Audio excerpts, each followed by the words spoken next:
ಹೌಜ್ರಾಣಿಯಲ್ಲಿ ಭೀಕರ ಅಗ್ನಿ ಅವಘಡ, 21 ಮಂದಿ ಸಾವು, ಕಟ್ಟಡದಿಂದ ಜಿಗಿದು ಪ್ರಾಣ ಉಳಿಸಿಕೊಂಡ ನಿವಾಸಿಗಳು.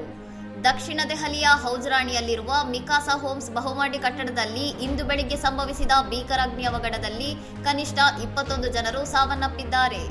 ಕಟ್ಟಡದ ನೆಲಮಹಡಿಯಲ್ಲಿ ರೆಸ್ಟೋರೆಂಟ್ ಕಾರ್ಯನಿರ್ವಹಿಸುತ್ತಿತ್ತು. ಅಲ್ಲಿಂದ ಆರಂಭವಾದ ಬೆಂಕಿ ಇಡೀ ಕಟ್ಟಡವನ್ನು ಆವರಿಸಿಕೊಂಡಿದ್ದು, ವಿದೇಶಿ ಪ್ರಜೆಗಳು ಸೇರಿದಂತೆ ಅನೇಕರು ಮೇಲಿನ ಮಹಡಿಗಳಲ್ಲಿ ಸಿಲುಕಿಕೊಂಡಿದ್ದಾರೆ. ತುರ್ತು ನಿರ್ಗಮನ ದ್ವಾರದ ಕೊರತೆಯಿಂದಾಗಿ ಜನರು ದಿಕ್ಕಾಪಾಲಾಗಿದ್ದಾರೆ. ಪ್ರಾಣ ಉಳಿಸಿಕೊಳ್ಳಲು ಮೇಲಿನ ಮಹಡಿಯಲ್ಲಿದ್ದವರು ಕೆಳಗೆ ಹಾಕಿದ್ದ ಹಾಸಿಗೆಗಳ ಮೇಲೆ ಜಿಗಿದು ಪಾರಾಗಲು ಪ್ರಯತ್ನಿಸಿದ್ದಾರೆ.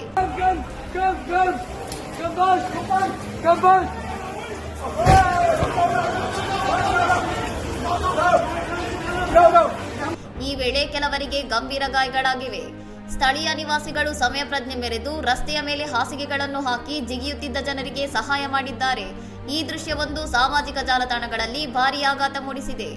ಮಾಹಿತಿ ತಿಳಿಯುತ್ತಿದ್ದಂತೆ ಎಸ್ಡಿಎಂ, ಡಿಡಿಎಂಎ ಮತ್ತು ರಕ್ಷಣಾ ಪಡೆಗಳು ಸ್ಥಳಕ್ಕೆ ಧಾವಿಸಿ 27ಕ್ಕೂ ಹೆಚ್ಚು ಜನರನ್ನು ರಕ್ಷಿಸಿ ಆಸ್ಪತ್ರೆಗೆ ದಾಖಲಿಸಿವೆ. ಬೆಂಕಿ ಅವಘಡಕ್ಕೆ ನಿಖರ ಕಾರಣ ಇನ್ನೂ ತಿಳಿದು ಬಂದಿಲ್ಲ. ಈ ಕಟ್ಟಡವು ಹಿಂದೆ ಖಾದಿ ಗ್ರಾಮದ ಕಟ್ಟಡವಾಗಿತ್ತು. ಸದ್ಯ ಹೋಟೆಲ್ ಆಗಿ ಕಾರ್ಯನಿರ್ವಹಿಸುತ್ತಿತ್ತು ಎಂದು ಆಪ್ ನಾಯಕ ಸೋಮನಾಥ್ ಭಾರತಿ ತಿಳಿಸಿದ್ದಾರೆ. ಪೊಲೀಸರು ತನಿಖೆ ಮುಂದುವರಿಸಿದ್ದಾರೆ. ಇನ್ನಷ್ಟು ಸುದ್ದಿಗಳಿಗಾಗಿ ನೋಡ್ತಾ ಇರಿ ಸೌರಂ ಟಿವಿ.